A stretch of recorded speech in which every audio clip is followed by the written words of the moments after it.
खबर शामिल करते हैं हमारे ब्यूरो चीफ की इस रिपोर्ट में। थाना एमनाबाद का नवाही गांव लालूपुर के रिहायशियों ने मीडिया के नुमाइंदों को बताया कि हमारे गांव का एक बेवा खातून है जिसका खामन 4 साल कबल फौत हो गया है।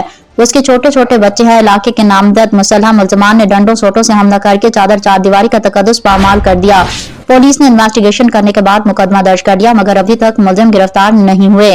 मुलजमान हमें मजीद भी धमकियां दे रहे हैं। आला हुकाम से यही अपील है कि हमारे साथ इंसाफ किया जाए। जी बिल्कुल नाज़रीन, इस वक्त हम मौजूद है थाना इमनाबाद का नवाही गांव लालूपुर में और हमारे साथ असगर अली मुराहिदीन मौजूद है और उनके साथ इलाका मोहसिन मौजूद है।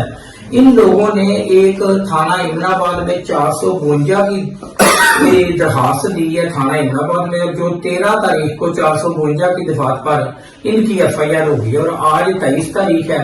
इनसे पूछते हैं कि पुलिस ने कितने मुलजिम गिरफ्तार किए हैं, कितने भागे हुए हैं, क्या दोबारा तो नहीं आपको परेशान कर रहे। अस्सलाम वालेकुम जी।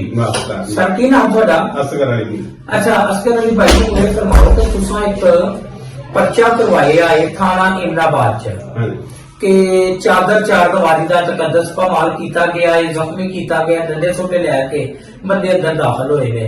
ये मेरे फरमाओ कि असल हकीकत की है, कितने बंदे गिरफ्तार हुए ने, कितने दौड़े ने, क्या दोबारा दिन को परेशान कर रहे? नहीं सर, दोबारा से सब एक बेवा शहर से घर दाखिल हुए ने डंडिया से मारिया, बाहर बच्चे का भी सिर पाड़िया, बाहर लैंड खिंच के फिर उन्होंने जो भी प्लीज 2 तरीक का वाकया है, 12-13 तरीक की ਤੁਹਾਡਾ ਉਹ ਜਿਹੜਾ ਨਾ ਤੁਹਾਡਾ 13 ਤਾਰੀਖ ਨੂੰ ਤੁਹਾਡੀ FIR ਹੋਈ ਤੇ ਅੱਜ FIR ਹੋਈ ਨੂੰ ਵੀ 10 ਦਿਨ ਹੋ ਗਏ। ਇਹਦੇ ਚ ਕਿੰਨੇ ਮੁਲਜ਼ਮ ਪੁਲਿਸ ਨੇ गिरफ्तार ਕੀਤੇ ਨੇ, ਕਿੰਨੇ ਦੌੜੇ ਨੇ? ਮੁਲਜ਼ਮ ਜੀ ਕੋਈ ਨਹੀਂ गिरफ्तार ਹੋਇਆ ਹਾਲੇ ਤੱਕ, ਜਿਨ੍ਹਾਂ ਤੇ 3 ਦੀਆਂ ਜ਼ਮਾਨਤਾਂ ਹੋਈਆਂ ਨੇ, 3 ਦਿਨ ਨੇ ਫਰਾਰ ਨੇ। अच्छा सारे ਜਿਹੜੇ ਮੁਲਜ਼ਮ ਨੇ ਇਸ ਤੋਂ ਪਹਿਲੇ ਵੀ ਰਿਕਾਰਡ ਯਾਫਤਾ ਨੇ, ਇਹਨਾਂ ਦੇ ਕੋਈ ਪਰਚੇ, ਕੋਈ ਡਕੈਤੀਆਂ ਦੇ, ਕੋਈ ਝਗੜਿਆਂ ਦੇ ਉਹ ਹੈ ਨੇ ਜੀ? ਬਾਕੀ ਇਹਨਾਂ ਦੇ ਜ਼ੀਦ ਹੋਣਗੇ, ਬਾਕੀ ਜਿਹੜਾ ਨਾ ਤੁਹਾਡੇ ਦੇ ਉਹਨਾਂ ਦੇ। ਹੁਣ ਤੁਸੀਂ ਗਵਰਨਮੈਂਟ ਕੋਲੋਂ ਕੀ ਚਾਹੁੰਦੇ ਜੇ, ਕੀ ਹੋਣਾ ਸਾਡੀ ਕੱਲ ਦੀ DPO ਕਾਮੋਕੀ ਕੋਲ DSP ਕਾਮੋਕੀ ਰਿਕਵਾਰੀ ਸੀ ਤੇ ਉਹਨੇ ਤੁਹਾਡੀ ਗੱਲ ਸੁਣੀ ਹੈ, ਉਹਨਾਂ ਤੁਹਾਡਾ ਉੱਤੇ ਬੜੀ ਪਰਚਾ ਤੁਹਾਨੂੰ ਇਨਸ਼ਾਅੱਲਾ ਤਾਲਾ ਉਮੀਦ ਲੱਗ ਗਈ ਹੈ ਕਿ ਤੁਹਾਨੂੰ ਇਨਸਾਫ। अस्सलाम वालेकुम जी। जी सर की नाम ਤੁਹਾਡਾ? अच्छा अकबर अली साहब, की ਤੁਸੀਂ ਕਹਿਣਾ ਚਾਹੁੰਦੇ ਹੋ?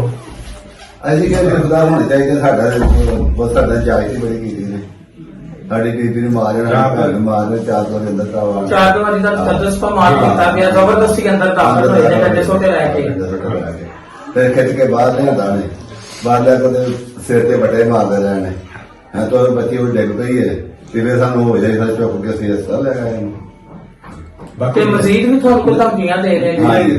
ਸਾਨੂੰ ਉਸ ਦਿਨ ਨਹੀਂ ਇੱਕ ਵਾਰ ਮੈਚ ਦਾ ਕਿ ਸਾਨੂੰ ਕੋਈ ਦਾ ਬਸ ਬਾਹਰ ਖਬਰੇ ਲੋਕਾਂ ਨੇ ਸੁਣਨੇ ਆ ਪਏ ਜੀ। ਬਾਕੀ ਤੁਹਾਨੂੰ DPO ਕਾਮੋਕੀ ਨੇ ਤੁਹਾਡੀ ਬੜੀ ਸੁਣੀ ਹੈ, ਉਹਨਾਂ ਉਸੇ ਵੇਲੇ ਕਬਜ਼ੇ ਦਿੱਤੇ ਨੇ ਪਰਚੇ। जी बिल्कुल नाज़रीन, आप गुफ्तगू सुन रहे थे इलाका मोहसिन की। उनका यही कहना है कि हमारे साथ जो DSP कामों किया उन्होंने बड़ा अच्छा तामन किया, उन्होंने हमारी बात सुनी है और इंक्वायरी के बाद जो हमारी दफा बनती थी 452 वो भी उन लोगों ने लगाई है और 5 हमारे मुलज़िम हैं, जिनमें से 3 भागे हुए हैं, 2 ने अबूरी जमानतें करवाई हैं। कल उनकी अबूरी जमानत की भी डेट है। हमारी आला हज़रिया से भी अपील है कि हमारे साथ तामन किया जाए और जिन लोगों ने चादर चारदीवारी का तकद्दुस पामाल किया है उन लोगों को कैफिर किरदार तक पहुंचाया जाए, क्योंकि जो खतून है वो बेवा है, 4 साल से उसका जो मियाँ वो फौत हो गया गुर्दों में के मर्ज में मुब्तला था। हमारी आला काम से अपील है कि हमारे साथ इंसाफ किया जाए और मुल्ज़मान से हमें मजीद भी खतरा है कि हमारे साथ कोई ज्यादती न करें जी। अच्छा 4 ਪਾਈਆਂ ਦੀ ਵਜ੍ਹਾ ਤੋਂ ਲੜਾਈ ਹੋਈ, ਉਹਨਾਂ ਦੀਆਂ 4 ਪਾਈਆਂ ਸਾਡੀਆਂ। अच्छा ਤੇ ਜ਼ਬਰਦਸਤੀ ਆ ਗਏ ਨੇ, ਪਿਛਲੇ ਕਮਰੇ ਦੇ ਵਿੱਚ ਮੇਰੇ ਬੇਟੇ ਨੂੰ ਆ ਕੇ ਖੇਚਿਆ ਨੇ, ਮਾਰਿਆ ਨੇ। ਮੈਂ ਰੋਕਿਆ ਤੇ ਮੈਨੂੰ ਧੱਕਾ ਦੇ ਕੇ ਗਿਰਾ ਦਿੱਤਾ, 2-3 ਦਫਾ ਗਿਰਾਇਆ। ਉਸ ਤੋਂ ਬਾਅਦ ਇੱਕ ਮੁਲਜ਼ਮ ਨੇ ਆ ਕੇ ਮੇਰੇ ਸਿਰ ਦੇ ਵਿੱਚ ਇੱਟ ਮਾਰੀ, ਪਹਿਲੇ ਆ ਕੰਧੇ ਤੇ ਮਾਰੀ। ਉਹ ਕਿਹਨੇ ਮਾਰੀ ਹੈ, ਨਾਮ ਦਾ ਪਤਾ ਹੈ? ਇਸਤਫਾਰ ਪਹਿਲੇ ਕੰਧੇ ਤੇ ਮਾਰੀ, ਫਿਰ ਮੇਰੇ ਹੱਥ ਤੇ ਮਾਰੀ, ਮੇਰੇ ਹੱਥ ਵੀ ਜ਼ਖਮੀ ਸੀ। ਉਸ ਤੋਂ ਬਾਅਦ ਮੇਰੇ ਹੱਥ 'ਚ ਫੜ ਕੇ ਇੱਟ ਤੇ ਮੇਰੇ ਸਿਰ ਤੇ ਮਾਰੀ। ਸਿਰ ਤੇ ਜ਼ਖਮ 4 ਟਾਂਕੇ ਆ ਲੱਗੇ ਨੇ, 2 ਟਾਂਕੇ ਆ ਲੱਗੇ, 6 ਟਾਂਕੇ ਲੱਗੇ।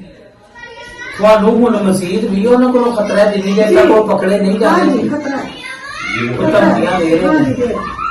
ਹੁਣ ਤੁਸੀਂ ਗਵਰਨਮੈਂਟ ਕੋਲੋਂ ਕੀ ਚਾਹੁੰਦੇ ਜੇ, ਕੀ ਅਪੀਲ ਕਰਨਾ ਚਾਹੁੰਦੇ ਹੋ? ਸਾਨੂੰ ਤਾਂ ਫਸਟ ਆਏਗਾ। मैं बेवा हाँ, मेरे बच्चे छोटे ने, मैं खौफजदा। ਤੁਹਾਨੂੰ ਇਹ ਹੈ ਕਿ ਅਗਰ ਮਜ਼ੀਦ ਵੀ ਅਗਰ ਉਹਨਾਂ ਤੇ ਕਾਰਵਾਈ ਨਾ ਹੋਈ ਤਾਂ ਮਜ਼ੀਦ ਤੁਹਾਡੇ ਤੇ ਕੋਈ ਹਮਲਾ ਕਰ ਸਕਦੇ ਕਰ ਸਕਦੇ ਨੇ। ਹਾਂਜੀ, ਬਾਕੀ ਉਹਨਾਂ ਕਹਿ ਚੁੱਕਿਆ ਕਿ ਭਾਈ ਅਸੀਂ ਤੁਹਾਨੂੰ ਫੇਰ ਵੀ ਕਰ ਸਕਦੇ ਹਾਂ ਜੋ ਅਸੀਂ ਚਾਹੀਏ। ਅਸੀਂ ਖੌਫਜ਼ਦਾ ਹਾਂ ਉਹਨਾਂ ਦੀ ਤੁਸੀਂ ਔਰਤਾਂ ਵੀ ਚਾਹੁੰਦੇ ਕੋਈ ਜੇ- ਗੱਲ ਨਹੀਂ, ਔਰਤਾਂ ਉਸ ਟਾਈਮ ਵੀ ਨਾਲ ਸਨ, ਹੁਣ ਵੀ ਔਰਤਾਂ ਦਾ ਵੀ ਇਹ ਕਹਿ ਰਹੇ। ਉਲਟਾ ਤੁਹਾਡੇ ਖਿਲਾਫ ਵੀ ਦਰਖਾਸਤਾਂ ਦਿੰਦੇ ਨੇ। ਹਾਂਜੀ, ਦਿੰਦੇ ਨੇ। जी बिल्कुल नाज़रीन, आप गुफ्तगू सुन रहे थे, ये बेवा खतून है, इनकी इनका यही कहना है कि पहले तो इन लोगों ने जबरदस्ती हमारे घर की चार दीवारी का तकद्दुस पर माल की है, जबरदस्ती दाखिल हो गए हैं, हमें गाली गलौज की और 6 टांके मेरे सर पर लगे हैं। और मुलजमान का यही कहना है कि हमने आपको जिंदा नहीं छोड़ना अगर आपने केस की पैरवाई की तो।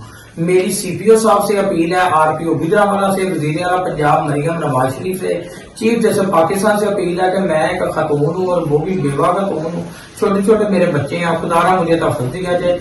जिन लोगों ने हमारे घर पे तकद्दुस पर माल किया उन लोगों को कैसे किरदार तक पहुँचाया जाए। अगर हमारा मजीद को जानी या माली नुकसान होता है तो उसके जिम्मेदार भी हमारे मुखालफिन होंगे, क्योंकि मुखालफिन हमारे खिलाफ झूठियां दरखास्तां दे के हमें परेशान करते हैं।